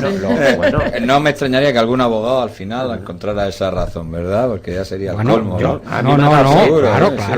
Cuando se delinque, yo entiendo que hay una dualidad, bioquímica, que hay seres humanos que son propensos a delinquir y cuidado porque al final eso acaba justificando, ¿no? Es que como en ese momento, a mí eso de los locos transitorios, como se puede llamar, es que en ese momento vamos a ver, porque si no al final tenemos un problema, ¿no? Que al final sale uno... Es que está enfermo. ¿no? Claro, el último recurso en la justicia americana, que esto es muy típico, otro tipo de planteamiento funcionalista ellos, y entonces claro, eso ya, el que se sale de la norma, pues es que está enfermo, ¿no? ¿verdad? Porque nos puede llevar a estas situaciones que al final se acaba no justificando, pero sí aminorando la carga del delito, vamos a llamarlo. Una de las garantías y derechos que se han plasmado en nuestro Código Penal, que son las atenuantes derivadas de estado psicótico, de perfil psicológico, psiquiátrico. Yo en este tema de la violencia, no de género, ¿verdad? Ni machista, tampoco me gusta el término, de la violencia que se ejerce contra la mujer, creo que hay que ser muy cuidadoso, porque si no estás arriesgándote a que esta conducta, yo creo que en la expansión que hay, o sea, aparte de eso, no, es que antes, no, usted antes y ahora no es lo mismo. ¿verdad? Al final se acaba de alguna manera haciendo una especie de propaganda, ¿no? Y al final es una especie de contagio, ¿no? De que eso es muy peligroso, porque hemos visto otras circunstancias por otra serie de cosas en que eso es muy peligroso, y en vez de producirse el rechazo social generalizado, porque todo el mundo en abstracto es siempre ecologista, buena persona, todo lo que quiera, pero ya entonces si llegamos al particular, al final se acaba siempre contando una justificación, ¿verdad? Lo estamos viendo en el famoso juicio este que hay ahora, que al final poca más que menos que, en fin, que le dio permiso a los 5, por lo visto, algo de esto, ¿no? No sería justificación, No, sería pero, sino atemperar la... Yo creo que tiene que estar todo en la enseñanza, en la educación, diferenciando los dos elementos, una educación primero, formar al individuo, la enseñanza, enseñar cosas, y luego la cultura. Pero esto está dentro de los medios de comunicación, dentro de las propias instituciones de enseñanza y educación, del Estado. En fin, es un poco... Pero claro, para ahí había entonces que instrumentalizar las leyes de los excesos de libertad de expresión. Lo que tú propones ahora son medidas de orden preventivo, pero ¿qué hacer cuando el hecho ya se ha consumado? Ese maltrato que ahora decía Francisco, yo insisto, yo no justificaba para nada al delincuente. Sí. Yo lo que decía, como garantista, como demócrata y como entiendo yo el derecho penal, que es el derecho más punitivo, es más cruel, por definirlo de alguna forma, es que estas personas que han delinquido, con todo el respeto para cualquier tipo de víctima, estas personas también se les ha dotado una serie de garantías. Bueno, claro, esto está ahí. Como puede ser ahí, la vía de las atenuantes por cualquier circunstancia. Y al final siempre ganan los malos. Yo no sé, estén unos o estén otros, los malos son los que siempre llevan las de ganar. A ver, ¿qué dice Santi? No, yo quería decir sobre esto que el maltratador o el posible maltratador nunca se relaciona directamente con las mujeres así, como un potencial maltratador, porque sabe que inmediatamente sería rechazado. Todo lo contrario. Como buen psicópata, porque yo creo que hay bastante de psicopatía en todo esto, primero se transforma en un ser tremendamente encantador, que hace que primero lleva este juego de conquista, ¿no? El lenguaje paradójico que define la literatura científica. Para que la mujer quede atrapada por sus encantos, y una vez que es consciente de que ya existe un cierto nivel de dominación, es cuando empieza a hacer muestra de su potencial agresivo y maltratador, ¿no? Esta es un poco la secuencia, porque de la otra forma sería inmediatamente rechazado. ¿Quiere esto decir que a la hora de que hablemos de los temas de la violencia machista, tenemos que tener en cuenta este tipo de rol para intentar entender un poco más algo que se decía antes, y el por qué esto en una semana se percibe? No, esto no es así. Primero, la primera fase de encantador del posible maltratador puede durar muchísimo tiempo, y la mujer puede estar diciendo, mira, he conocido a mi príncipe azul y ha llegado el hombre de mi vida durante mucho tiempo, hasta que él es consciente de que ya existe esa dominación, donde puede ya empezar a utilizar para otros fines a su pareja, ¿no? Ainhoa va a tener la oportunidad de cerrar su propia sección a modo de conclusión. Sí, yo a modo de conclusión, y enlazando con lo que decía Pablo, de que biológicamente las mujeres somos diferentes a los hombres, remarcar que en otras sociedades donde no está tan marcado una economía basada en la competencia como es la nuestra, y eso genera mucha violencia, hay otras sociedades que tienen un modelo de colaboración mucho más solidario, que genera espacios de mejor convivencia. Esos son modelos de sociedad donde la mujer sufre menos. Bueno, ahí queda la reflexión de Ainhoa en la columna de nuestra compañera Ainhoa. Y ahora, antes de que nuestro compañero Pau Borrás nos ponga la careta de nuestra próxima sección de Venceréis si convencéis, quiero recordar a nuestros oyentes que hoy pueden, si lo desean, acudir a la presentación del libro de nuestro entrevistado, de Francisco Torres García, de su libro La vida por José Antonio, que tendrá lugar hoy viernes a las 20 horas en el Hotel Inside de Palma de Mallorca, en la calle Font y Monteros, número 23, que organiza el Aula García Morente en su tercer ciclo de conferencias, y por ello os invito a los que estén interesados a acudir a la presentación del libro de Francisco. Nos vamos ahora con Venceréis si convencéis.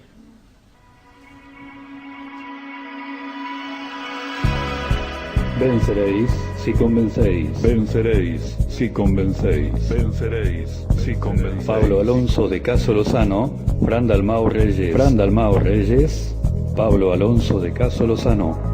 Venceréis si convencéis. Venceréis si convencéis. Venceréis si convencéis. Venceréis si convencéis.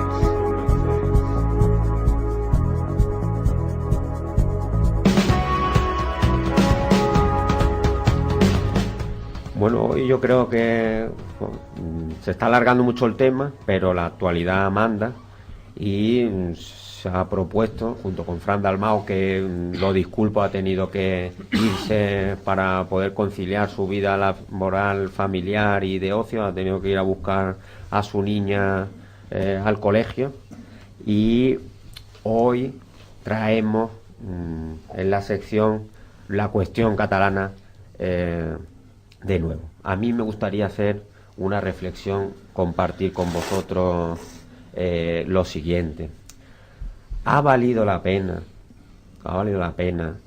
en atención al trauma, a la fractura social provocada en Cataluña, que yo creo, nuestro investigador social podrá dilucidar sobre ello, o nuestro historiador de excepción, que creo que va a durar cuanto menos una generación? ¿Ha valido la pena esta fractura social? También ha tenido otras vertientes, como la económica. Recientemente, al parecer, se ha perdido, pudiera traer causa la pérdida de esta agencia del medicamento que podría haberse asentado en la ciudad de Barcelona. Insisto en ello, ¿ha valido la pena esta fractura social, que subrayo el aspecto social, pero que hay otros tipos de fractura, como la económica, etcétera, etcétera? ¿Ha valido la pena?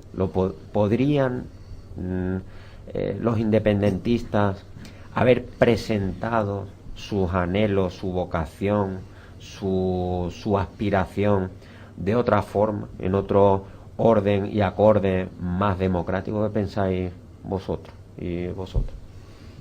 Bueno, después de que se ha hecho historia, pues después de que una cosa es historia, se puede más o menos analizar. En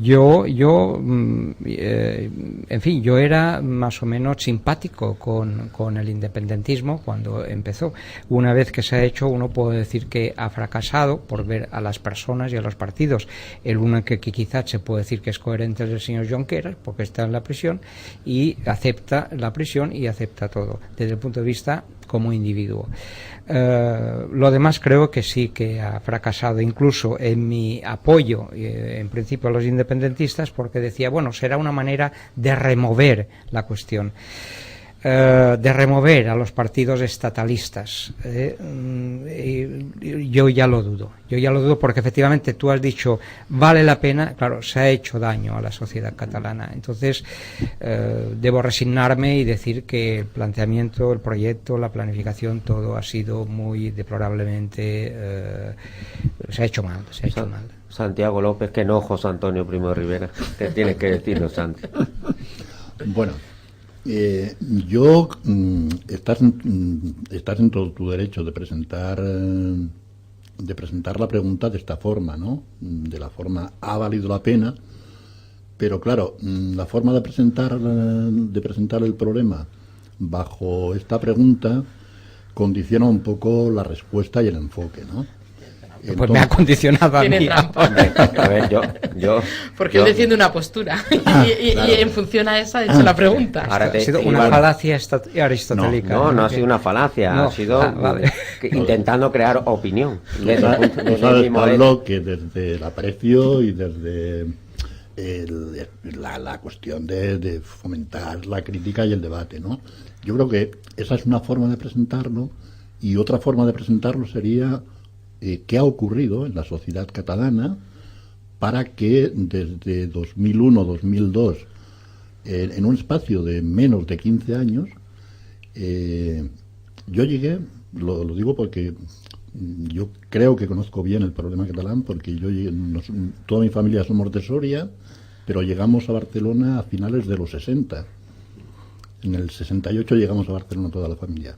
Y yo he estado en Barcelona a la friolera de 33 años, hasta el 2001 que vine a Mallorca. Yo la mitad, luego hablaré también sobre mi experiencia. Entonces creo que conozco bien el tema. Entonces lo que habría que decir es, cuando yo dejé, antes de venir a Mallorca, en 2001, Cataluña, el independentismo era muy minoritario, estaba en torno a un 6 o un 8% si llegaba, y en menos de 15 años hemos llegado a unos porcentajes de casi la mitad de la población opta por la vía independentista contra la otra mitad de la población que no quiere la vía independentista.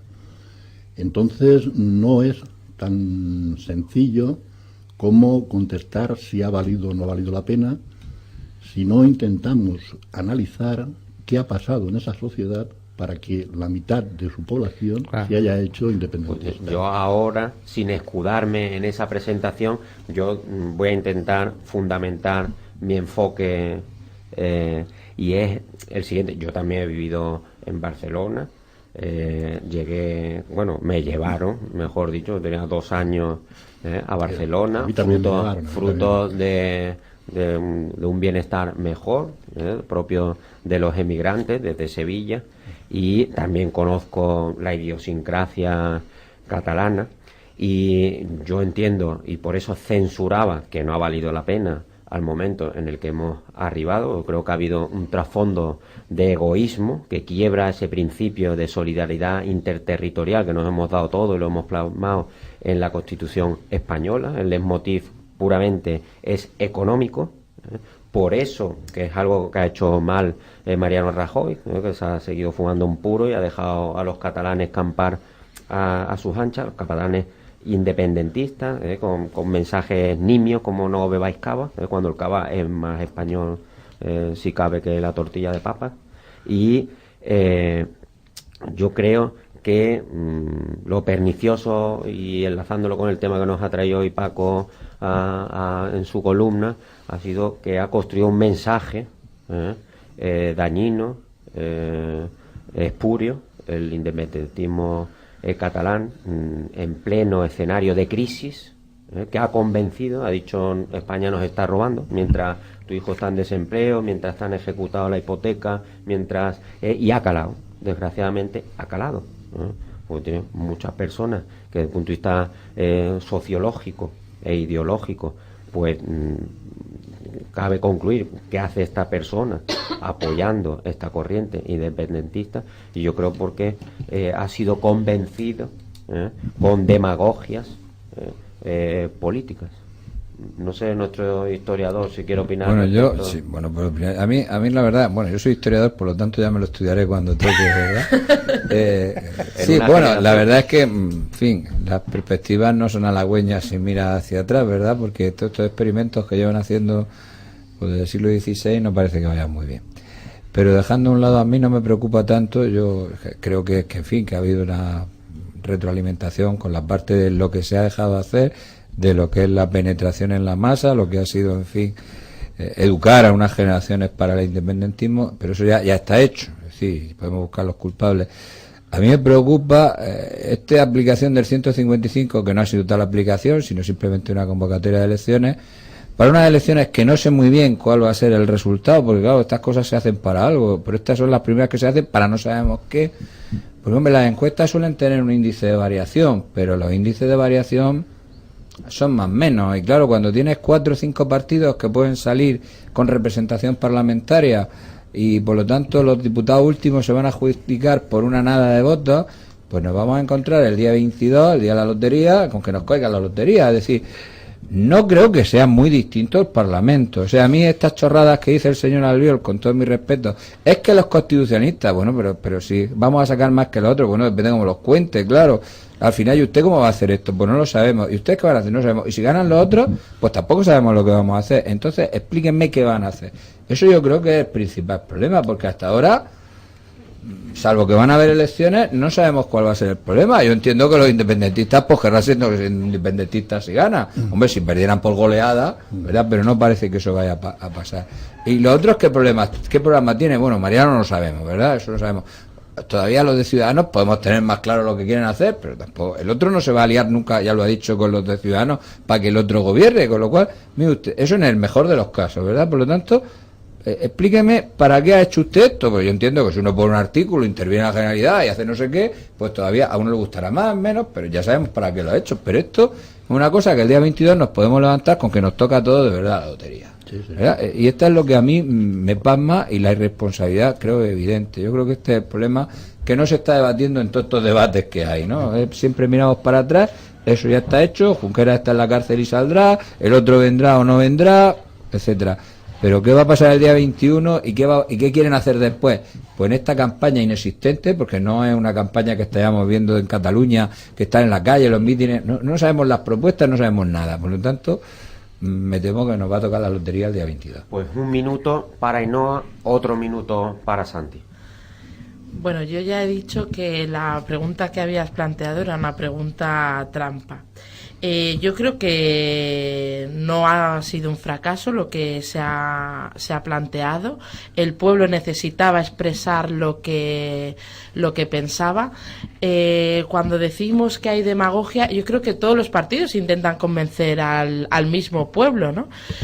Unos lo hacen usando los medios de desinformación masiva o medios de comunicación generalistas, otros lo hacen a través de conferencias, de sentarse con la gente, hacer asambleas, es decir, cada uno tiene su método de llegar a su público y defenderlo, ¿no? Yo no creo que haya sido un error, había que poner de manifiesto lo que estaba sucediendo en Cataluña. Yo siempre he defendido que tuviéramos la República Española. Si es con los compañeros catalanes, son los primeros que se han decidido, creo que hay que apoyarles y seguir a su lado, y que por favor nos apoyen cuando nos toque a nosotros. Últimos segundos del programa para Santi. Pues yo estuve recientemente en Barcelona y me dediqué todo lo que pude a intentar analizar qué narices pasaba allí, de dónde venía todo esto, a dónde íbamos. Y yo tengo mi propio análisis que no coincide con la mayor parte de las opiniones que se vienen publicando, y es que el movimiento independentista en la actualidad está tan imbrincado en la sociedad catalana que trasciende incluso a los partidos políticos. Es decir, los partidos políticos van a remolque de la presión que ejerce ese mundo, vamos a decirle así, independentista, que es muy variado, muy transversal. Pues ahí queda la última reflexión que hace Santiago López de SOM Sindicalista. Gracias, Santiago, por acudir hoy de nuevo al programa. Gracias a nuestro ingeniero Paco Cerveto por acompañarnos de nuevo hoy aquí en Perfiles. Gracias, Miquel Palou y Bosch. Y gracias, Ainhoa Baraja. Gracias a vosotros. Y por supuesto, gracias a nuestro invitado Francisco Torres García, y por la presentación aquí en el programa y con posterioridad en el Hotel Insight de Palma, por tu libro La vida por José Antonio. Gracias. Muy bien, gracias a vosotros por aguantarme un ratito. Pues gracias a todos, y sobre todo a Pau Borrás, que de nuevo ha sido posible, gracias a su técnica y buen hacer, que hayamos escuchado de nuevo y visto el programa Perfiles. Hasta el próximo viernes. Un saludo para todos y todas. Adiós. Adiós. Es imposible imaginar un mundo sin radio, y tampoco imaginar una radio sin oyentes. Nosotros no imaginamos una radio sin ti. Siempre contigo, siempre a tu lado. Canal 4 Radio. ¡Somos tu voz! El mejor teatro vuelve por Navidad.